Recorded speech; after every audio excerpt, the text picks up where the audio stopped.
Arratsaldeon, joan den martxoaren 20an, Bilboko Alde Zaharreko zenbait eragile batu ginen 23. korrika zela eta. Alde Zaharreko korrika batzordea osatuta, jarduera ireki bat proposatu genuen auzoa apaintzeko helburuaz. Bilboko udaleko jakinarazpena jaso genuen Zaharrean Berri jai batzordeak. 1.500 euroko izunaz zigortuak izan ginen.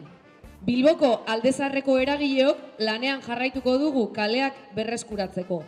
Horregatik, datorren abenduaren batean, auzoan egingo dugun krosa aurkeztu nahi dizuegu. Aurrera goaz! Korrika gabiltza! Auzokideak gure kaletan disfrutatu nahi dugu. Etxe hutsak dituen auzoa ez da auzo bat, kode postal bat baizik.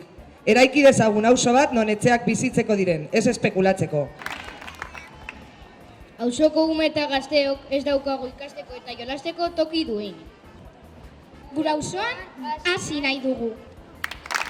Auzokideon lan desinteresatuaz egiten ditugu auzoko jaiak. Arro gaude gure lanaz, eta isun ekonomikoek ez gaituzte geldituko. Korrika ibili ginen eta korrika gabiltza. Lan desinteresatuaz ez bakarrik, etengabeko berrikusketa feministaz bete ditugu kaleak eta gure jarduerak. Auzoa feminista izango da edo ez da izango.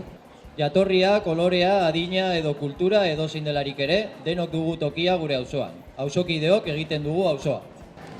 Haiek, welcome to the Casco Viejo. Guk, gora Alde Zaharra eta gora auzoko jaiak.